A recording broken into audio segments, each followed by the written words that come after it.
Um, what's very present in the film is the role of the radio. So we had to think about, what we read last week, the voice of Algiers, right? How is that being portrayed throughout the film? Then there's the conflict that takes place not only with the police, but also with the French citizens, right? And you see that play out in the film. That's something I was very attentive to. I was also interested in how the protagonist, his disdain for the colonial system, and you see that play out in the opening scene, and they start to read like his rap sheet, right? And they phrase him or they position him as a criminal, but a lot of his activity was just expressing his disdain for being in the position of being being colonized, right? Cursing out a cop, right, was one of the reasons he got put into jail. I think they said spitting on a cop was another reason why he was put in jail. So it's just his disdain for being in his state of being colonized, right? But they depict that disdain as criminality. I was also very interested in the use of the close-up. That's something that was very present in the film, the way that they focused in on the eyes, right? There's also this idea of witness. James Baldwin talks about it quite a bit, and how the eyes can be used as a tool to witness happenings in the world, right? And then once you see these happenings, what do you do with these happenings? So I'm interested in the close frame up of the eyes and this notion as it pertains to the witness. The culture of the revolution, right? They wanted to clean up the streets. They wanted to do away with prostitution. They wanted to do away with drugs, right? We do away with the drunkards. Things that not even the colonial system was seeking to do. So the culture of the revolution. The role of women was very present in the movement and in the movie, right? They don't show women taking like a subordinate role. They were very instrumental in a lot of the revolutionary activity that took place. Guerrilla warfare was very present in the film as well. If you notice, every time they took out a colonial officer, they made sure to grab his weapon, right? The tactics of strike and retreat become very popular. If you study like the Cuban Revolution, you study the Haitian Revolution, in the Vietnam War as well, any anti-colonial revolution typically engage in guerrilla warfare tactics because they're outnumbered and they're outgunned, right? So you see that play out at a very real way. The notion of violence, right? And how the colonized bombs were considered terrorism or they were considered violent, but the way that the police responded to those would be considered force, right? So you see the play out between violence and this notion of force. Also, within that violence and force conversation, I thought it was interesting once the French went in and bombed the city, where the FLM decide to strike back, right? The juke joint, the bar, and the airport. That says something. The colonial state, when they brought in the National Guard, one of their claims was to protect personal property, right? And we see that play out in today's society very clearly. I also found the idea of the strike was very interesting, right? It served two purposes. One, to galvanize the people and get them involved in the revolutionary struggle. If it also was a destabilizing force to the colonial system, because the colonial system was depending on the workers of the Algerian workers to sustain their economy. But once they struck or they boycotted, that would put the colonial system on pause, right? But then this idea of, amidst the strike, this notion that violence is not really the revolution, right? That's just a start to the revolution. The real revolution, the real work starts when the revolution is over, right? So that's something I also found of interest.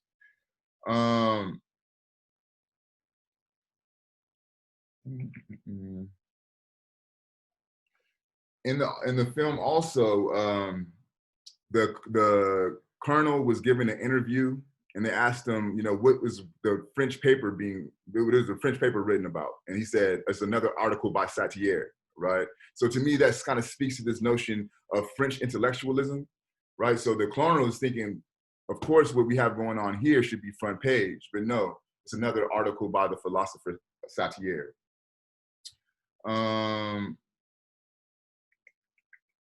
Also, the idea of token pandering, right? You've seen the French soldiers giving out bread. This is their way to kind of overcome the dissension of the French citizens. We see a lot of that playing out in our society today. And then this idea of the colonial system announcing who has been arrested, and then the impact that it has on the citizens and the impact that it has on the revolutionary movement. So those are the things that I found of interest. Again, that's just me. We don't have to talk about those things. I'm going to open it up to the class. Whatever you guys find of interest, jump in. But try to tie it to what we read last week or anything that we covered so far in the course. And also think about how this plays into what's going on in our world today. So at that point, I'm going to put myself on mute, and the floor is your guys'.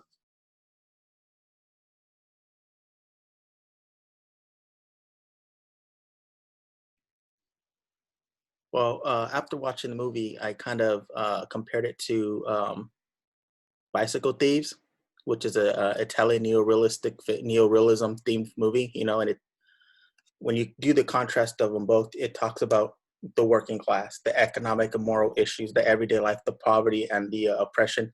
And cinematically, it's filmed the same way. Ordinary, everyday people that are oppressed by the government, and they're trying to overcome the struggles that they have to ensue daily. So that's one thing that I found interesting, that I was able to compare between the Bicycle Thieves and this movie. Definitely one Bicycle Thieves was made, I think it was like in the 1930s or 40s, and this one obviously was in the 1966. So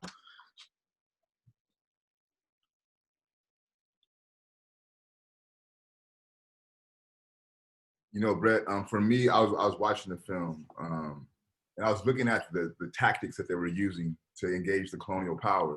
And it made me think about a film, The Spook Who Sat by the Door. I don't know if you guys seen that. it's is that the one about the black guy gets recruited by the CIA? And I watched that too for a Pan-African class I took, and it's highly relatable to all the protests that's been going on now. The government looks for the token black guy that's going to help them try to fight the oppression that they're giving towards the black community. And so what we'll probably do is we'll probably watch that when we get into like Black Power and how the Black Panthers were depicted. This is not a film on the Black Panthers, but you see the same tropes kind of play out. So yeah, that's kind of the relation that I made in the analysis I made by watching the film. Just kind of made me think about that, because you see them engage the powers that be in the same fashion. One thing also too that has nothing to do with the cinematic purpose that I was able to connect the dots that you mentioned is, after the French government, the French police come in, or French military come in, break up the stores, they start looting, then they want to come back and give them food, which is essentially the same thing that happens in America, you know, to poor people. You know, whatever the case is, whatever the reason is, it's the exact same thing. And the thing that I find interesting also in the film is that at the same time this was happening in Algeria, we had the Jim Crow segregation area, the exact same thing that's happening in the United States. So two different countries, France, you know, Algeria and French, and the United States, both with their Eurocentric ties, and they still manage a way to oppress people. Yeah, and I think that speaks to the temporal, right? To the time. So also in Asian countries, right? Because they mention in the film as well, Indochina is revolting, right? And they don't want the Algerians to get inspiration from Indochina. So all throughout the world at this point, which you would call the third world, is uprising, right? And even on US soil, to Brett's point, they're beginning to uprise. And it's interesting, you see how they begin to inform each other's thought, right? So in Algiers is in Africa, and a lot of the writing around this situation in Algiers at the time, it ties Algeria to the larger African situation, right? And there's a lot of productions that came out that would say Algiers is not free, or Algeria is not free until Africa is free. What's going on in Ghana and what's going on in Kenya is tied to what's taking place here in Algeria, right? So the movement of that time was to overthrow and beseech these colonial powers. And that was a global movement that was taking place throughout the world. For example, like in Ghana, where Kwame Nkrumah were to become the president, the first independent president of Ghana. He studied in Europe, but he also spent time in the United States learning from the civil rights movement, and that helped him inform the way that he was bringing the struggle to Ghana, right? So you start to see how these relations form and the way that they begin to deal with the colonial system. And when we get into next week's reading, this idea and this notion of relation becomes very much important. What are some other thoughts on the film? I was surprised of like how anti-colonial it was, because typically, but then I guess it kind of makes sense because it was an international film, and I feel like when it comes to Hollywood film, and especially around the era, like even more recently, when it approaches those types of topics or themes, they really sorry, they really sugarcoat it to the max, and so I was just really surprised, and I gave it full praise for not sugarcoating anything and really having the protagonists be the Algerian revolutionaries, because they did not hold back. And I also liked how they kind of interpreted the antagonists, like the French army and the general, because most of the time, sometimes some villains are portrayed like very like Saturday morning cartoon villainy, but this is more of like the general believes he is doing the right thing. He's the hero in his world or in his eyes, and so it really shows a different perspective of like, not all villains are very on the nose. Some of them have this kind of warped mindset that they believe they're doing the right thing, so that causes them to take these horrendous actions to the max. And I think you see that play out in the interview most clearly. And he said, well, shit, if y'all want to stay in Algeria, homie, then we torturing, right? So if you want to be here, then this is what comes along with this process.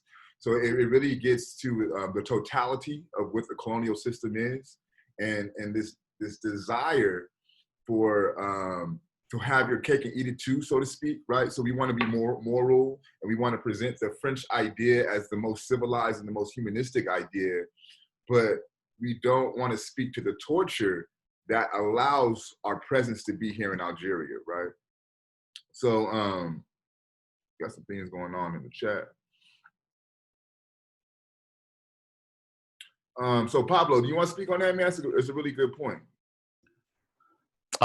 Yeah, so if anything, that just kind of reminds me of the conversation that we had in class about the commercial and how I believe it was from South Africa, correct?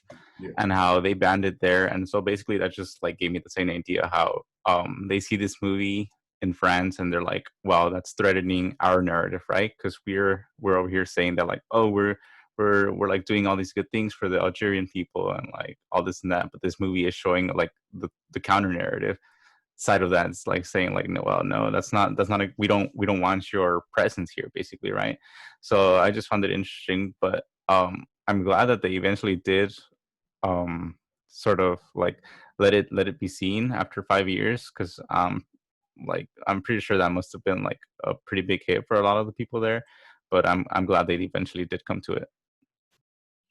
Yeah, and I would be curious too to see like when did it, upon release, get to Algeria or other parts of the third world, to see when they got to experience it. How did that play out? Right, and then Alejandro is saying, he's talking about the progressiveness of the French, right? And again, this idea of French being the epitome and the epitome of civilization. If you study colonialism and you study colonial empires, one thing that was unique about the French and the way that they kind of went about their colonialization, they allowed their colonial subjects to believe the idea that they could assimilate into being French, right? So they would be okay with you learning the French language. They would be okay with you trying to dress and adapt yourself to French culture. Whereas like the Belgium or the British, fuck no. Like you're Nigerian, you ain't got nothing to do with our British. No, I want nothing to do with that, right? But the French colonial project was try to get you to become French, get you to believe in the ideals of the French colonial system. So that point that Alejandro is making is on the nose, right? And this anti-colonial sentiment disturbs and it problematizes this notion. Did anybody peep the close-up of the eyes? Was that striking to anybody else but me? And what do you think from a standpoint of method, right? So when we're reading, I'm always dealing with the method. So we have the thesis, and I think the thesis of the film is pretty clear. But the method, how does the author get us to think about what he wants us to think about, what he's getting us to view? How does he get us to situate these realities?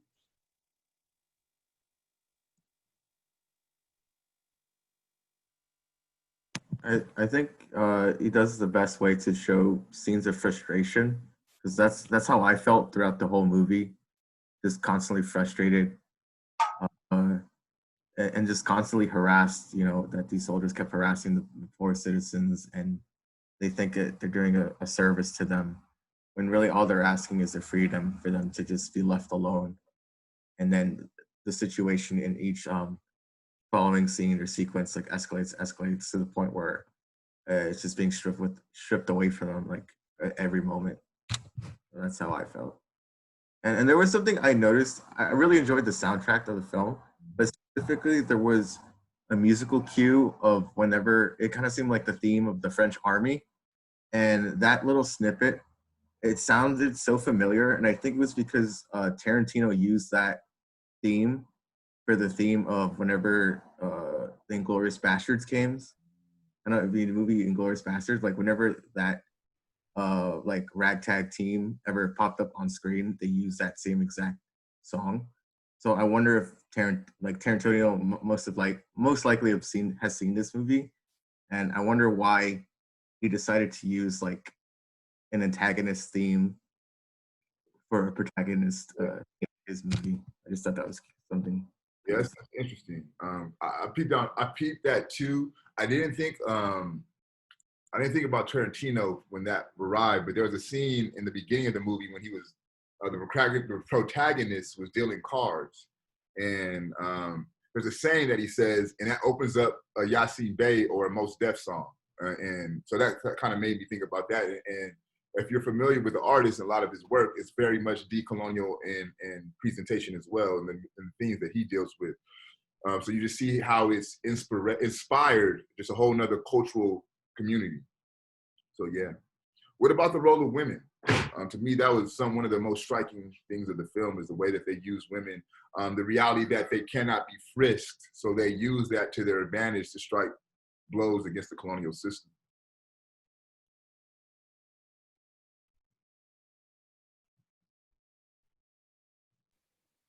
I think it shows their women as their equals, not as below them. They're equal.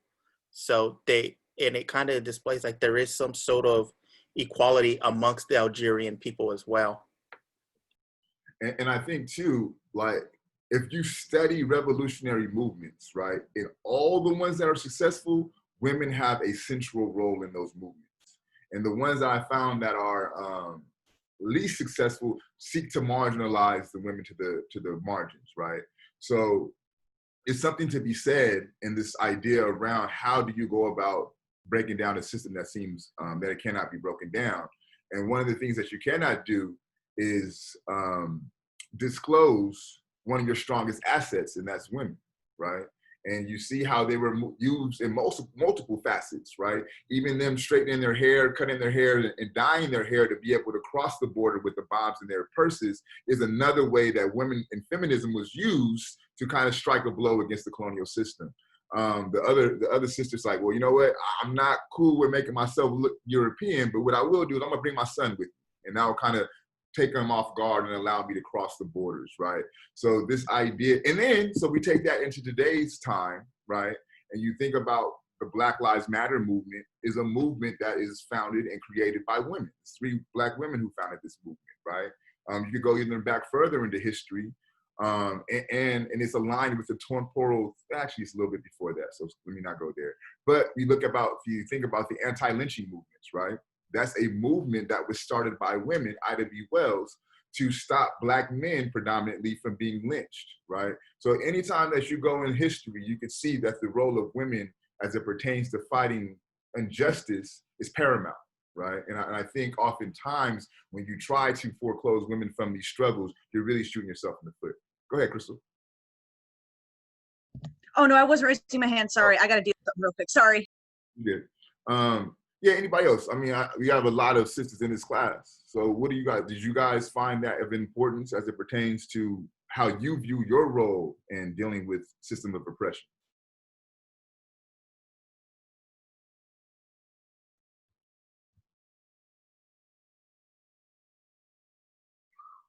So Busset, Brett and Kenny have been, engaged in a conversation.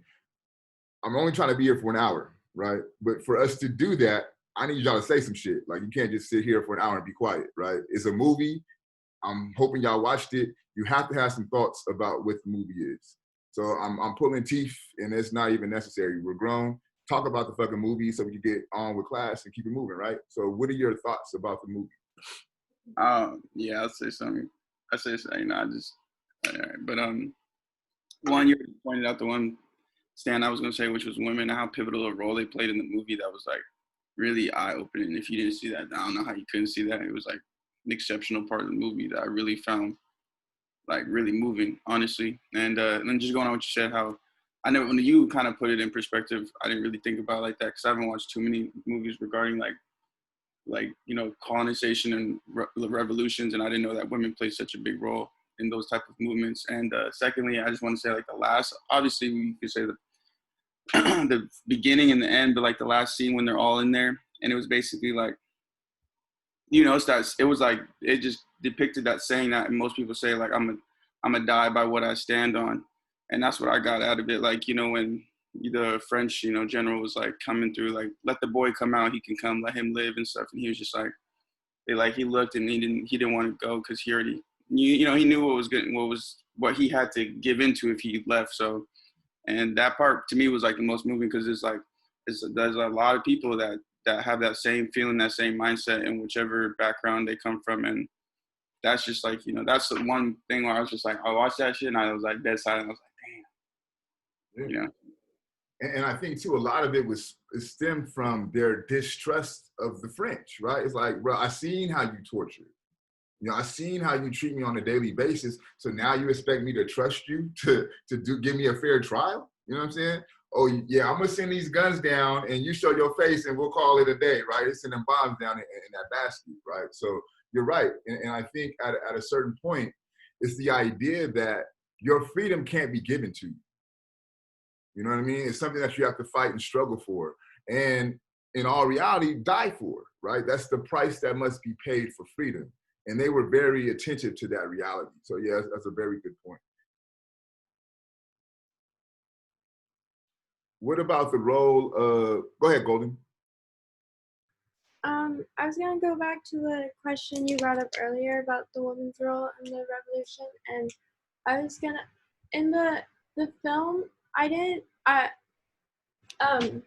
when I think about different revolutions, I think about how we not only have to like decolonize like existing systems, but also our thinking, and how like colonial thinking is deeply tied with like sexist and patriarchal thinking in a lot of systems. So, and also revolutions require everyone to be involved. So you can't really do that if you're still upholding these same patriarchal systems of power that exclude women and other marginalized people that aren't, just because they acknowledge when they say that they want to get rid of like prostitution and other things like that, they acknowledge that there's other things that are happening that aren't just the French imposing these oppression upon the Algerians. So I think just understanding that, like, in order to decolonize, you need to understand that there needs to be something to help everyone and not just men or such. So that's why the role of women is so important, because it also works to decolonize whatever informs patriarchy and such.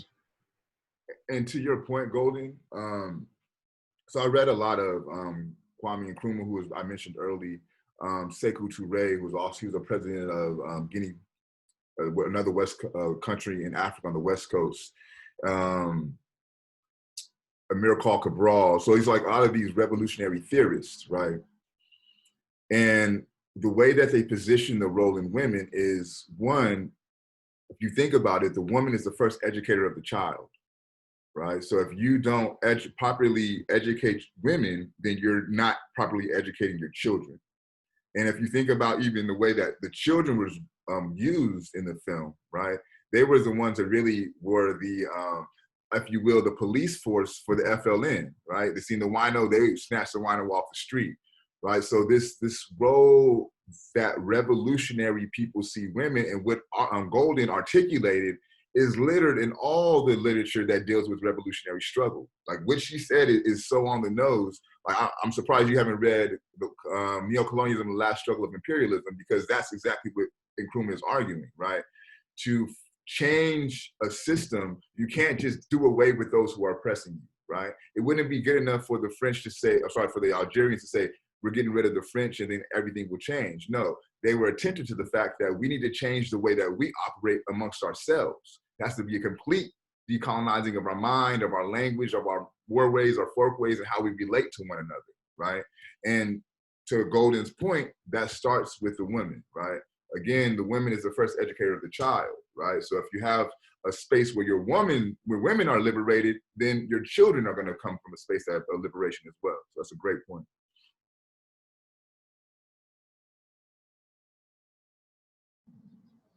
If I can say something. Yeah, please.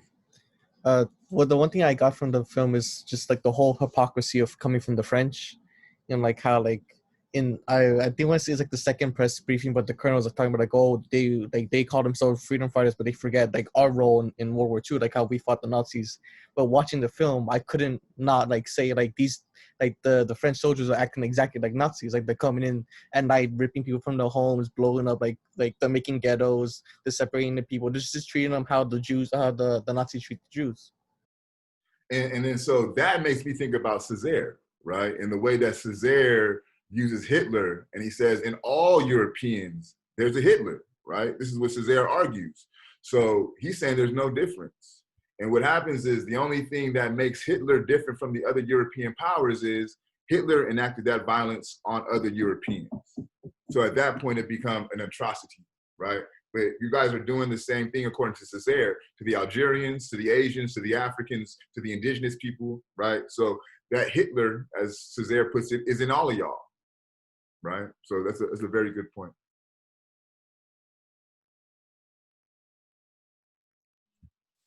You could also tie that with what was going around in Algeria. What you could also tie that to what the U.S. was doing in Latin American countries, you know, through their neo-colonial efforts, like through the use of neoliberal austerity measures.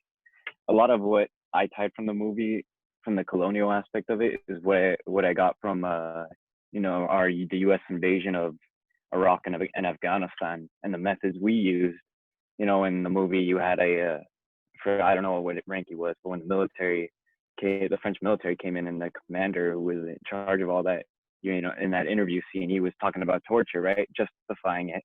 You know, it was the same tactics we used in Iraq and Afghanistan, except we had a more Orwellian term for it, you know, enhanced interrogation techniques. So, and another scene that was striking, that wasn't so surprising to me either, was when he was giving a lecture to his men, like, you know, giving them a lesson about, you know, taking out their leaders, you know, as if it's a tapeworm, you know, you got to cut off the head, and how, if anything, those tactics don't work. You just you're making more reactionaries. You're radicalizing more revolutionaries. Yeah, so that was my take. No, and that's a really good point. I found that interesting too, Emilio. And then I also found how his interpretation of their organization was in lieu of the way that their military is structured, right? So if you think about that pyramid paradigm, that's also how the military works, right? And then, so I also thought about, from a contemporary standpoint, the way that like movements like Black Lives Matter are structured, to where there is no central leader. So this notion of cutting off the head and the body will follow, you can't do that because there is no head in the Black Lives Matter movement. It's a collective leadership type of organization base, right? And that's done that way to circumvent this idea that if you get rid of the head, the body will follow, right? And if you think about civil rights movement, Martin Luther King was gone, that begins to dwindle off, right? The height of the Nation of Islam was under the leadership of Malcolm X. He's gone, that begins to taper off, right? So this historically, and that's why the Colonel moved in that way. History has proved, that's right. But what they didn't account for was the spirit of the revolution, right? What they didn't account for also were the women, because some of the people who were still there at the closing scene were some of the women who dropped the bombs, right? So even the arrogance of the colonial system and the way that they practiced their patriarchy allowed them to miss some of the key figures of the struggle. That's a very good point.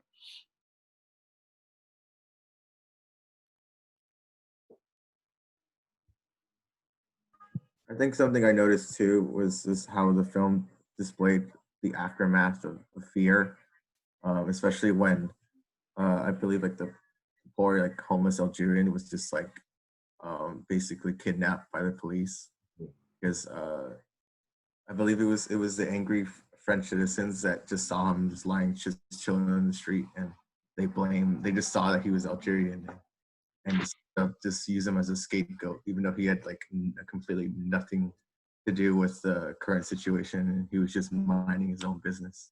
And so, and like, because of colonialism and all the atrocities, it's really just like the poor innocents that suffer the most, regardless if they're neutral in the battle. But it just shows that everyone really suffers.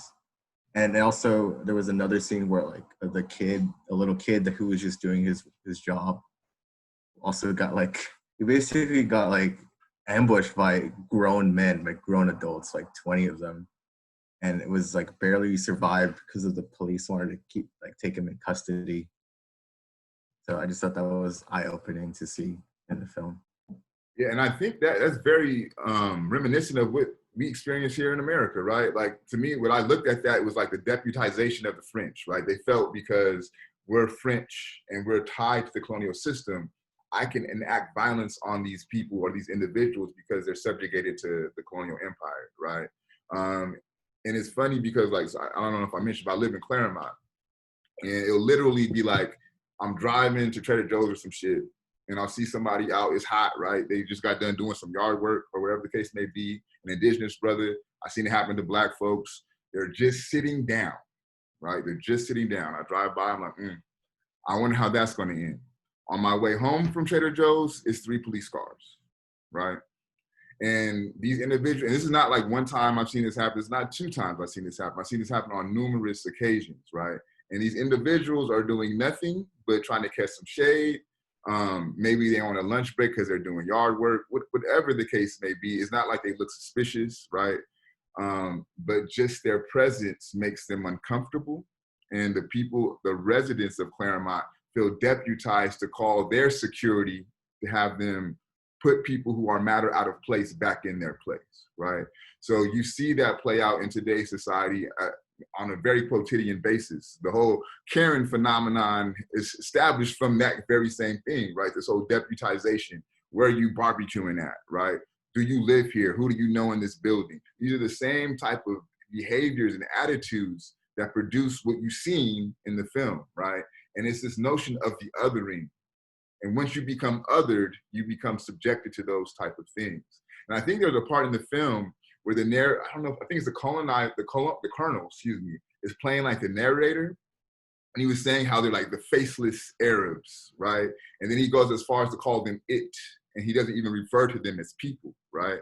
So it's just the subjugation and the dehumanization that comes into play from a systematic level that allows people to feel like, yeah, I can enact violence on these individuals just because they exist in a subjugated manner within the system.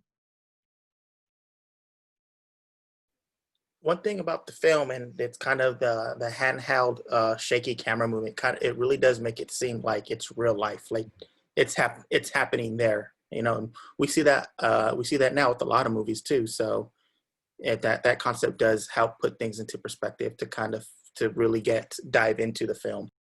Yeah, and to me that's like a meditation on method, right? Like it's obviously intentional because I'm sure they had things to stabilize the camera shot, but I think it plays out well because especially towards the end and like that last like panning out that you see, I wasn't sure if that was actual footage from like revolutionary stuff or they just kind of produced that, you know? So that's a very good point. And I think it adds to the realism of what you're viewing, right? how many people felt like uncomfortable with the violence that was being depicted? Golden, you raising your hand? Yeah. Speak on that. Like, what made you feel uncomfortable? What particular scenes more than others, or? I don't think it was a bad uncomfort. I think I don't know. I feel like it's uncomfortable because a lot of things feel reminiscent of now, and I felt like I could relate to other struggles and stuff. And I don't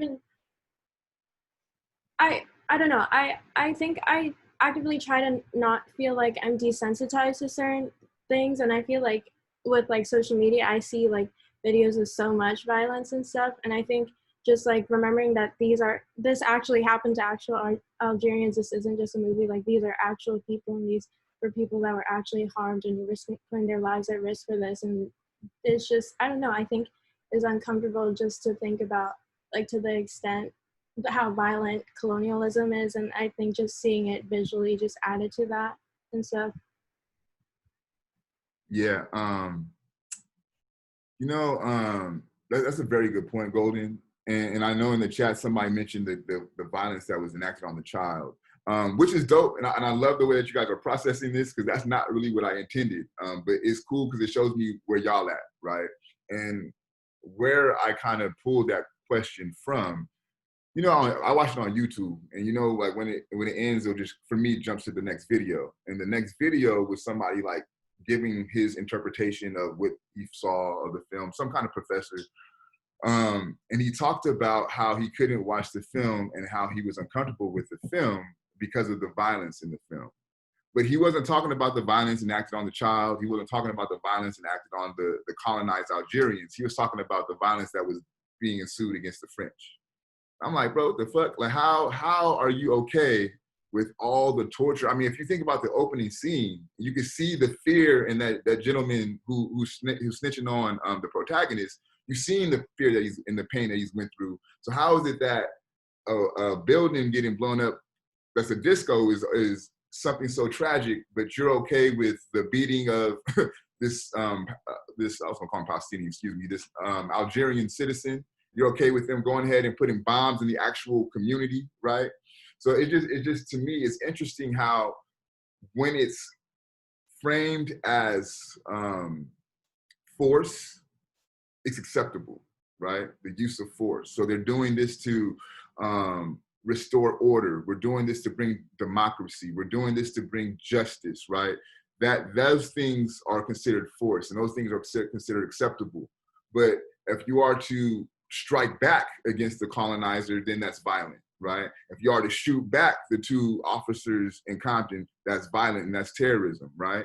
So how do we determine what is violent and what's not, right? How do we determine what's criminal and what's not criminal, right? So you think about crime, typically crime is due to lack of resources, right? People is robbing folks because they're hungry, right? People is sell drugs because there's no other means to earn an income, right? So those are systems that are put in place that make people have a limited options and limited resources and limited ways to earn an income, right? So that makes you more prone to crime.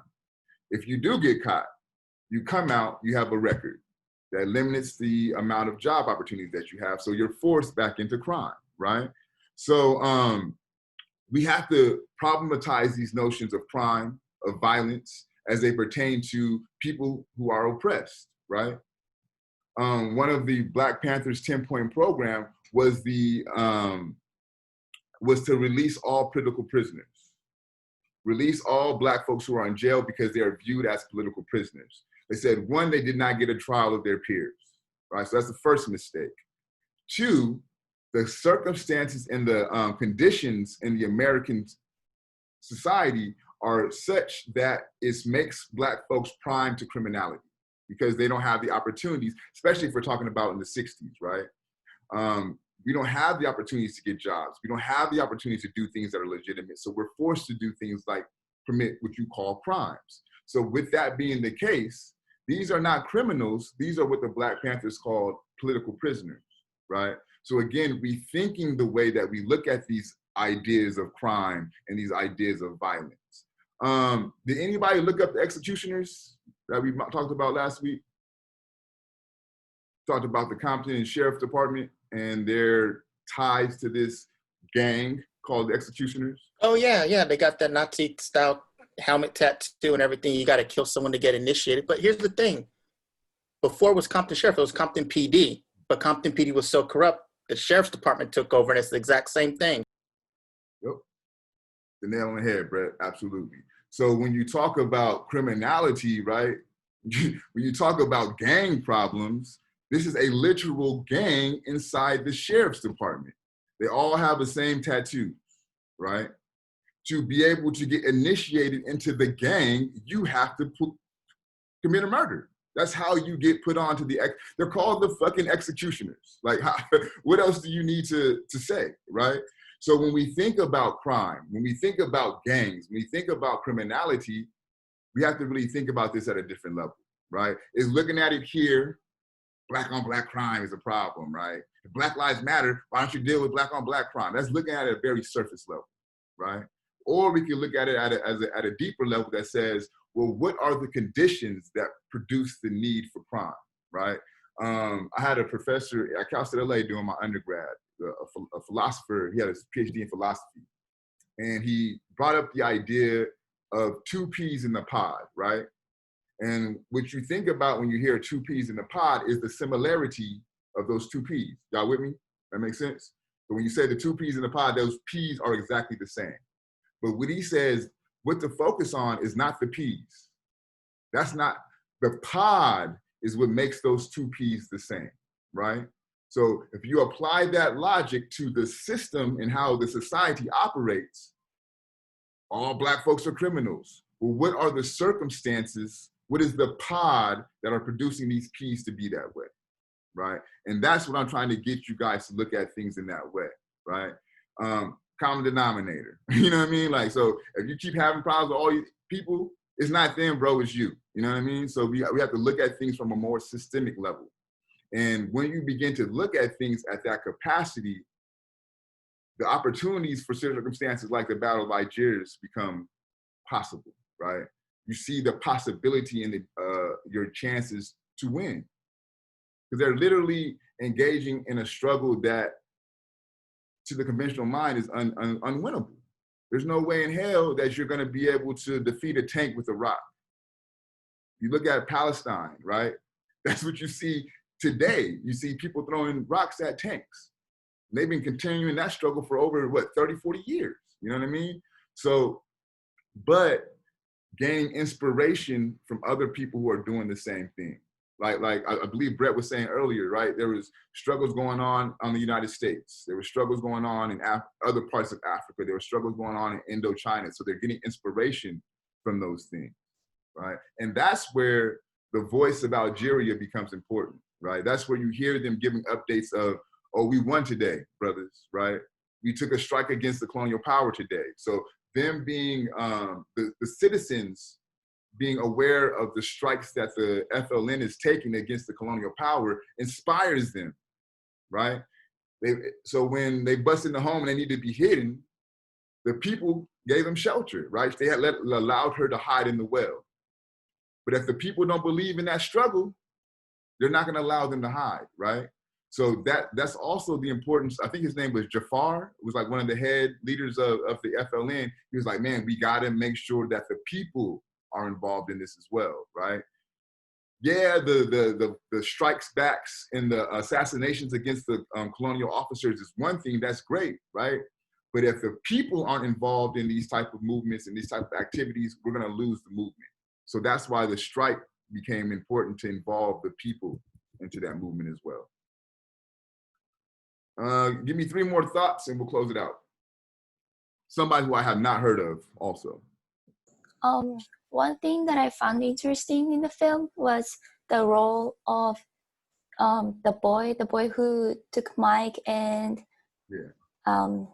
said like, take the courage to the Algerian people.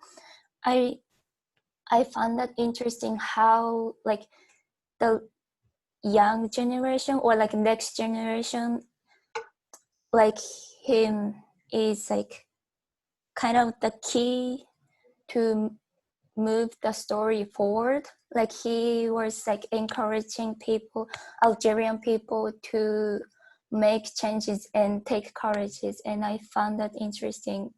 Like a little boy like him was very important in order to like help the Algerian people.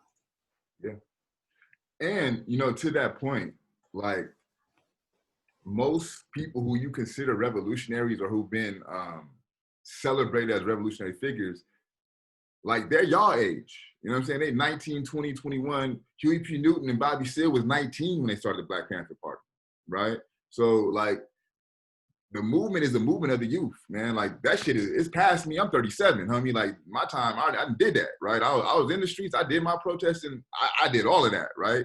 I don't have no, I'm not gonna say that, but my responsibilities are different now. Like I can't be out in the street protesting like I was when I was 19 because I got 2 kids, right? I get locked up. What's that mean for them, right? Then it gets deeper. You get a mortgage, so now you're thinking, can't fuck up my mortgage, can't fuck up my check, right? So as you get older, life puts these strains on you that does not allow you to participate in the movement. So it is a movement of the youth, right? They are the ones who are going to be tasked to carry this on. It's a very good point.